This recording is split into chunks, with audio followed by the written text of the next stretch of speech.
Hello, everyone, and welcome on this wonderful Friday afternoon to Rate My Lunch, episode 5. Episode 5, Christian. You're in your new place with your new Wi-Fi. Got new Wi-Fi. Hopefully, it's a bit, less freezy than last time, but can't promise anything. Yeah, but I'm excited to be here. Yeah, me too. I'm really excited. Yeah. Well, let's probably just get straight into our lunches, George. Let's get into it. Sure.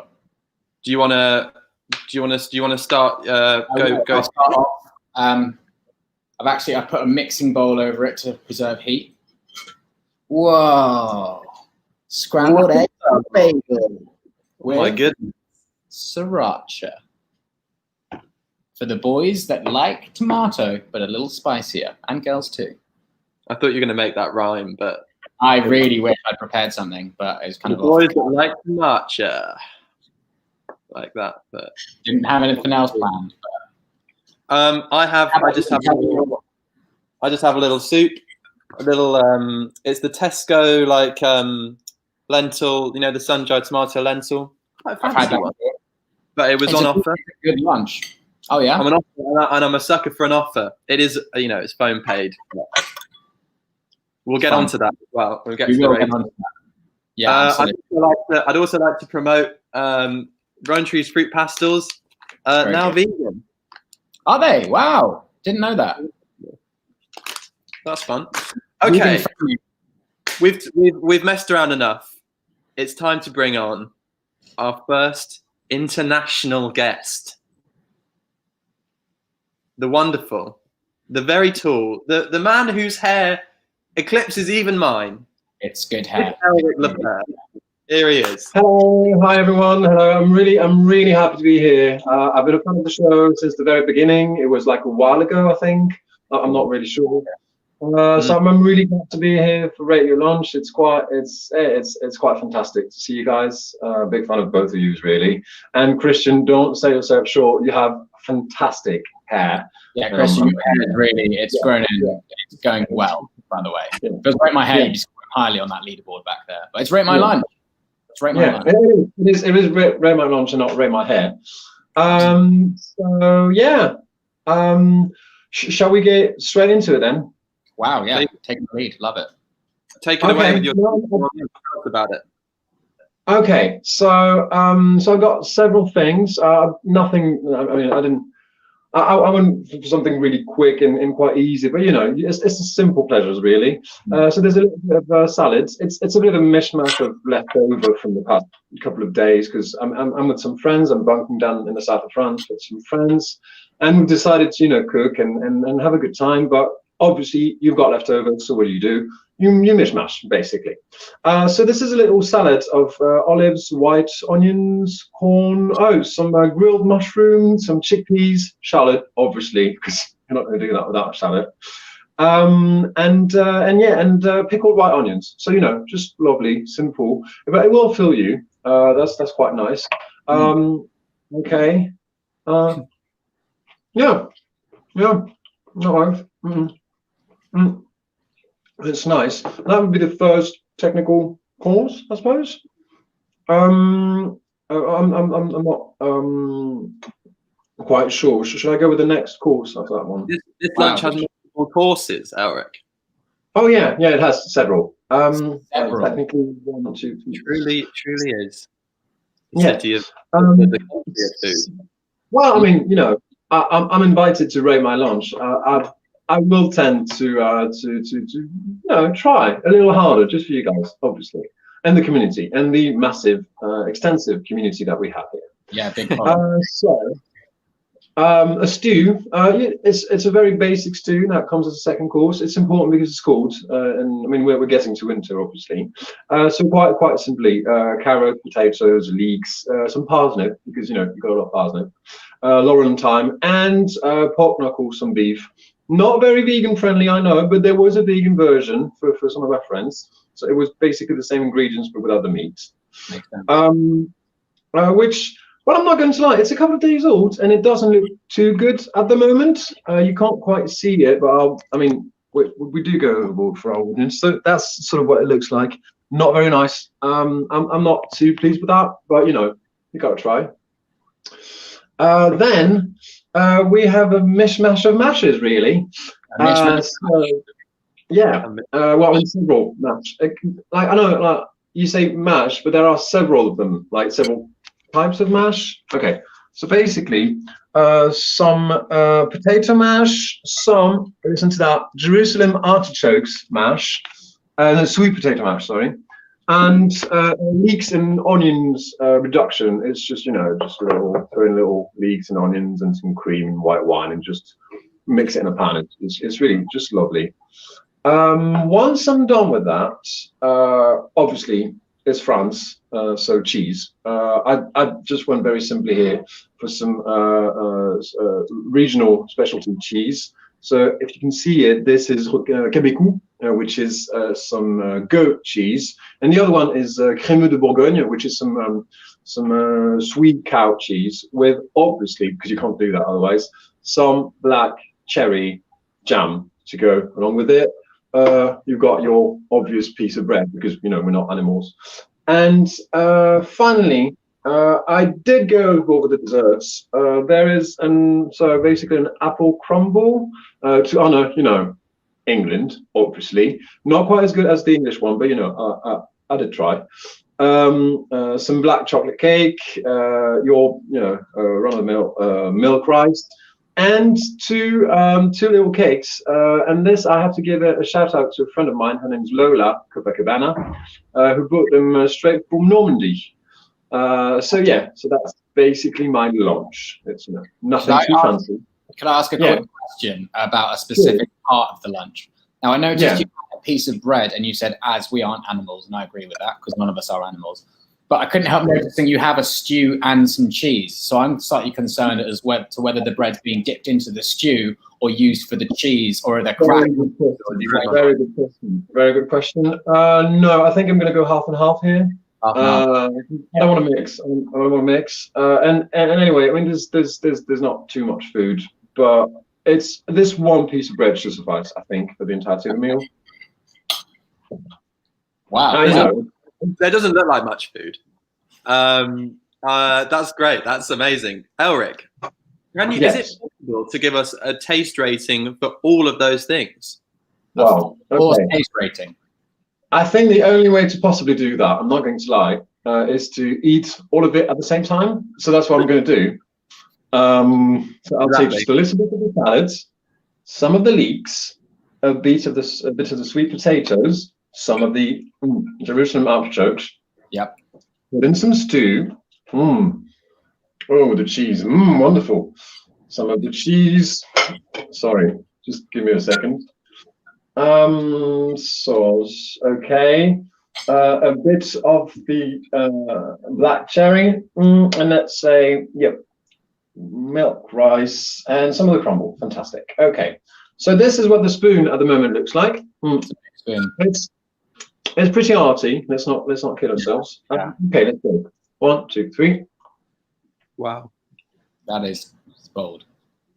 So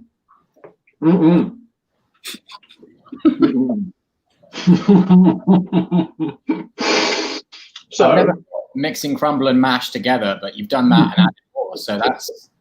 And I think there's a reason you wouldn't.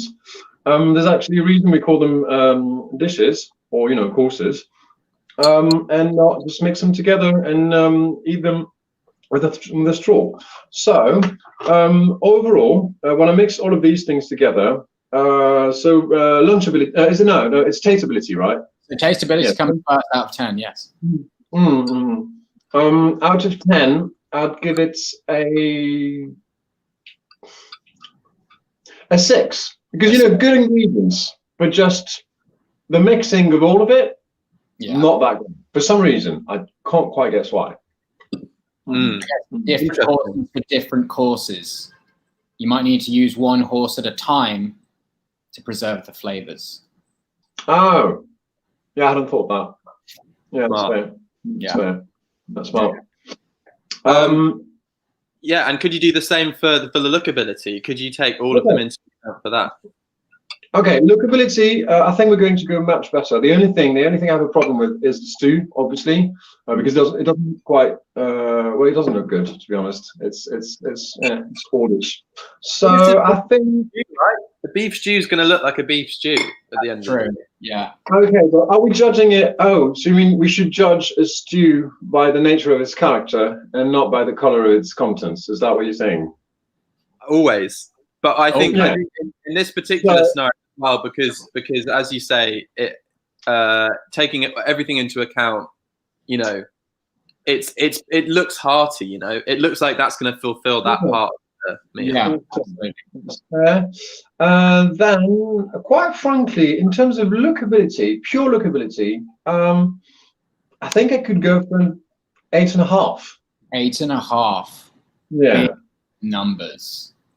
Yeah, I know, but you know, let's not be afraid to go big here. Yeah. Okay. It looks. I mean, the color patterns are quite nice. Yeah.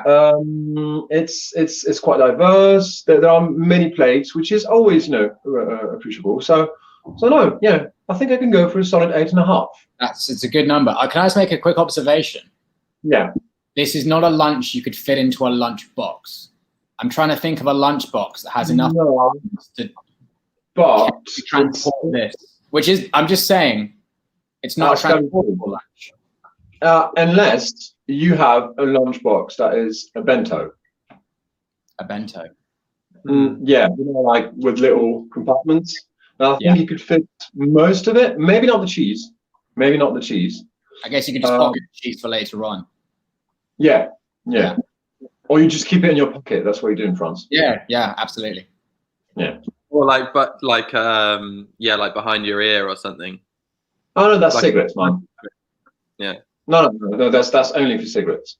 Okay. Sorry. No. There's one thing we don't mix. It's cigarettes and cheese. Come on, let's be serious here. Very wise. Okay, and then Elrik, your overall lunchability. Okay, overall lunchability. So there's the fact that I'm having lunch with you guys, and I haven't seen you in a while. So that's a very solid point. There is the fact that I quite enjoy preparing the meal. So, you know, the meal is not just the meal, but what comes before it. And I had quite a good time preparing that. And finally, there is the fact that because I don't want to annoy my friends, I'm eating up in my room. So that's a little bit of a negative point. So give it a solid 7. Solid 7. Yeah. Can't say fairer than that. Seven sounds good. And I do feel bad for you that you had to taste all of it in one go, but that is what tasteability is. That's the show. It is. That is how you do it. Now, viewers at home, Elrik, I've created a little game just for you. Yeah. It might be something that we carry on, but I felt it was particularly important that we did this for you. So this game is called Poisson or Poisson. Poisson or Poisson. So I'm going to show you 5 very zoomed in photos, and you have to tell me whether it's Poisson or a Poisson. Okay, very nice. Very nice. Poisson, of course, for those at home, is fish in French. Oh, can you confirm? Right. Yeah. I will confirm that. Yeah, I think so. Yeah. Because I didn't check, and I was worried that I was going mental beforehand. Okay. No, fine. That's all good. Let me show you the first one. Yep. Croissant or Poisson? That's a good question. I think I'd go croissant. Croissant. It's correct. It's a croissant. Wow. Yes. Yeah, real good. Sweet Jesus. So far. Okay. Croissant or Poisson? That's a hard one. That's a tough one. Yeah. I want to go croissant, but then again, this feels like a trap, so I'd go poisson. Poisson. Yeah. It is Poisson. It's Poisson and frites. Oh, yes! There's a trick question, that one. So it's good that you got that one. Okay. 3, 2 out of 2. Croissant or Poisson? Oh my God. No, there's no, that's a trick. I think. Okay, I'm gonna go. Yeah. Okay, I'm gonna think out of the box here. I think this is a hot dog in a baguette. Wow, that is not even part of the game. This is bold. I know. I'm going bold. It is, I'm afraid, a croissant. It's just a fact. Sorry. And I'm not used to it. Gets it every time. Toughie, this one. Croissant or poisson? Croissant or poisson? I'm gonna go poisson. Poisson. I hope this is And he's correct. It's so sharp. Oh, okay, it was fish. It was in fact fish. Good.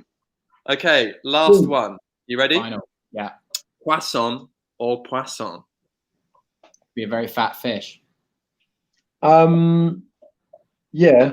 Okay. Croissant. Croissant. It's going croissant. I'm afraid it's a poisson eating a croissant. Oh, well done. That was a tricky one. That was a very tricky one. But a very solid effort, Elrik. That's a great score.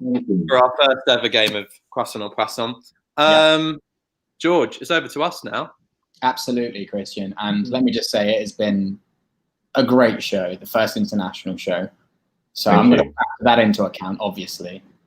I'm just going to kick off with the rating because I feel like with 4 courses, I've never seen someone eat 4 courses all at once on a Zoom call. And I probably never will again. So that's quite special to me, really. So we're looking, I'm going to go 83, I think. What? Yeah. 83. 83. Yeah. I think Elrik, your passion for your food really comes through. Absolutely. I really like that. And the diversity of there was so much to choose from. I thought it looked great, sounded great. I think 83 is a solid rating, but I'm going to push it up to an 84. Wow. Which is the average to 83.5. Wow. Okay. I'm going to write that down on the leaderboard here. The RM leaderboard. Okay. 83.5. Now, let's just quickly have a look at the leaderboard as it stands. Top currently for a Shepherd with 86. Now, viewers at home might be confused. Steve Hudson does have a higher score, but that is a phone-paid score. And as we said, there are 2 types of lunches, phone-paid or homemade. They are scored completely differently. So Elrik is coming solidly in 2nd place for Rate My Lunch. Christian, would you like to tell the viewers at home what our plan is for the big prize for Rate My Lunch? I would like to, but it's not that I've forgotten. It's that I'd like you to announce it instead, George. That's fair enough. It was my idea. We are going to pay for the winner of Rate My Lunch for a one-time installment of 1 vegetable anytime next year. Any of the 52 weeks you want that vegetable, you let us know. 2021. And I just want to specify this: you choose a pepper, you get 1 pepper. You're not getting 3 peppers. You get 1 pepper, not pack peppers. Be reasonable about it. Yeah, organic. absolutely. Could be, as long as it's one of it. As long as it's one of it. They go for like £2. Get your money's worth. Yeah. I mean, guys, I'm not going to lie. I wish you would have announced the prize a little sooner because I think I would have tried harder. Because it is, in fact, a single vegetable. I'm sorry, it's just the emotion of having lost to a very worthy competitor. That is Chris Shepherd, obviously. Yeah. But it's a matter of national pride at this point. Yeah. So yeah, I mean, I'm not saying that he knew. I'm just saying that I didn't. And had I known there was a prize, I would have tried harder. I just want to quickly say, Elrik, that this show is kind of like a lunch in itself, in that we haven't really got a recipe to follow. So we keep adding ingredients in, looking for that perfect lunch. And maybe we'll never make it. But right now, we're adding a bit of Marmite, a bit of salt to this soup, you know? Yeah. Okay. I get it. But But Elrik, we'd love to have you back on. Maybe you can have another crack at that prize at some point in the future. Wow. Well, Okay. we don't know. It could be. Okay. Okay. I'd love that. I'd love that. I'm really sorry I got angry. I'm really sorry. I didn't mean to yell. I didn't mean to, International tensions are high at the moment, so we understand. Yeah. And I'm a born competitor, really, as you both know. So this was hard for me. But if there is a way to compete again, I'd love to participate, really. Right. Well, Elrik, I'm going to use this chance to segue quickly into our new RML Twitter as well. Oh, wow. _my lunch. We're going to be updating the Twitter with people's different scores and the leaderboard after every RML. Monday to Friday. We need weekends too. Yeah, @rate_my lunch. Yeah. Okay.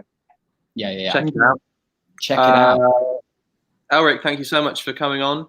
Thank you, Elrik. See you soon. It was my absolute pleasure, really.